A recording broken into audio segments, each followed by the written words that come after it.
Right now, it's Rick Kamla and Dennis Scott, joined by Daniel Gibson. And you're here watching the Cavs and having a good time. How long you been out here in Vegas, man? I actually just got here this morning. All week I've been out in L.A. Getting some work in. I understand. How long are you going to be staying here in Vegas? I'll be here this week. My AAU team is coming out to playing a tournament out here, so I'm coming out to show some support. Are they the favorites, your AAU team, to win that tournament? Yeah. I mean, they have to be. They've been working hard all summer, so this will be a great showcase for them. Daniel, talk about some of the things you've been working on this summer. Of course, everyone knows the change. The king is gone.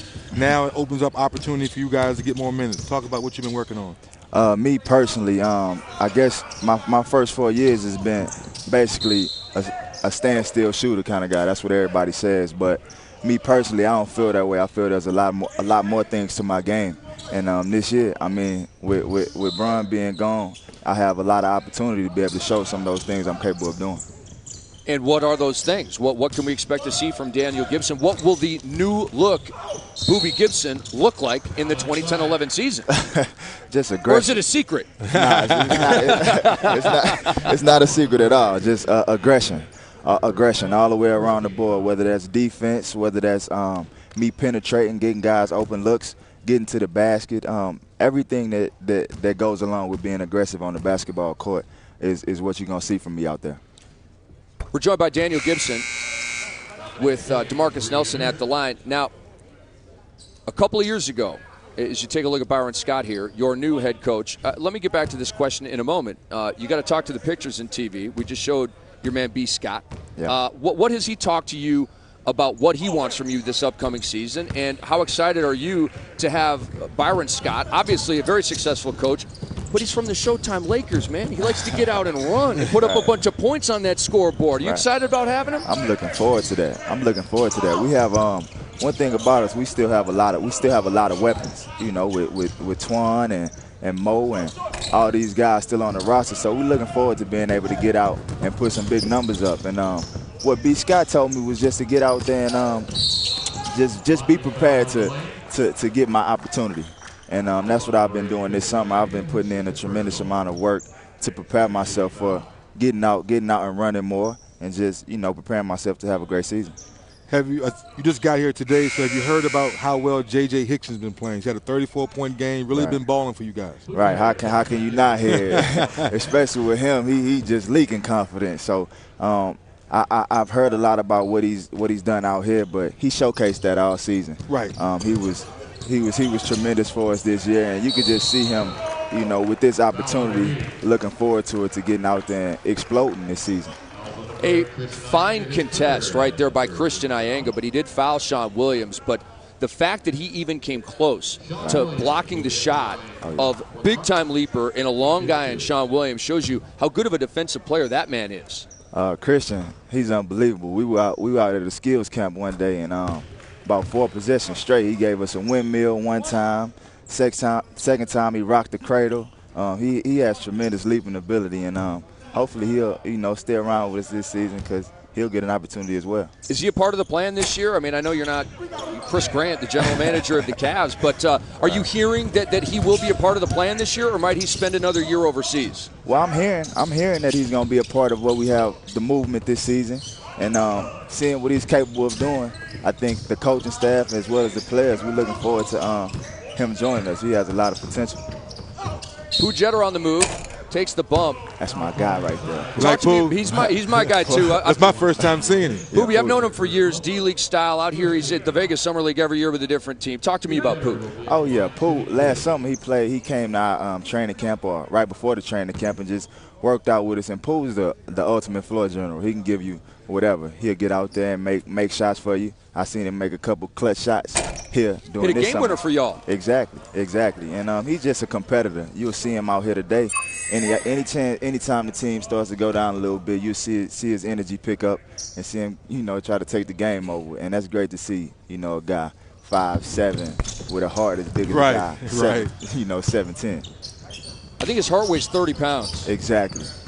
And he's third here at the Vegas Summer League at dimes with 6.3. Second on this Cavalier team in scoring behind Hickson at 15.3. Who is shooting 50% from the floor, 83 from the line as Sean Williams puts it in. Daniel, I mean, I've been asking all my guys, you know, Smitty, D. Scott, E. Snow, about what players need to do to make the league. You're in the league. Right. You're a point guard. What is keeping Pooh Jeter from being an NBA guy as opposed to a guy that's got to travel overseas to make his money? Right. I mean, that's hard to say. That's really hard to say because Pooh has everything you need to be a point guard in this league. So in other words, if you were pulling the trigger, he'd be on your squad. Oh, yeah. Okay. Oh, yeah. Pooh would be one of my guys. But a lot of times it just deals with the right opportunity. You know, you just have to be in the right situation. You know, you see guys with a lot of talent, but it never shows up until they get in the right situation. And I think of a guy like Shannon Brown whenever I say that. We came into the league at the same time with the Cleveland Cavaliers, and, you know, it took him some time, but once he got with L.A., I mean, he just took off. No, he brings up a good point. A lot of young guards come into the league.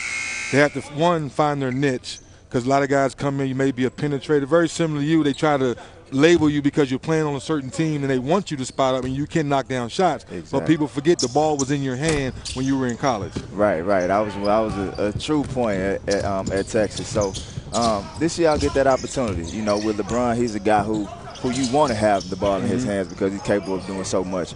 But now, you know, we'll get the opportunity for me to showcase it a little bit. Now, as the city finally awakened now, is the morning finally over? Because all the friends I know in Cleveland said, man, it is a ghost town here in Cleveland right now with the decision. Oh, yeah, I'm pretty sure that was a tough decision, you know, for everybody to take emotionally.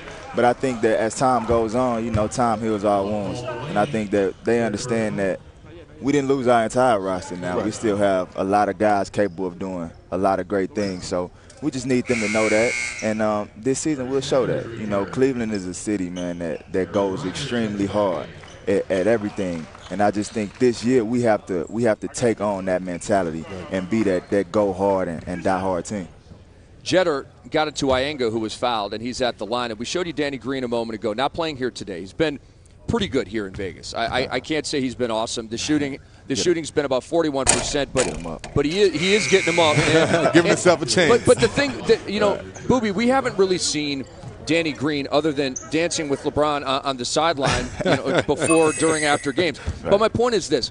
He has shown us that he's got a terrific stroke. He's shown us that he has mid-range game. He's got little pull-up game. He's got left-handed game. He's got right-handed game. Very versatile offensive player. He blocks shots. He gets steals. He can dime a little bit. He mixes it up with rebounds. So he is going to be let me ask you this. Is he going to be a rotation player this year for the Cavs, in your opinion? He definitely has an opportunity to be. I just think with, DeMarcus Nelson with the jam.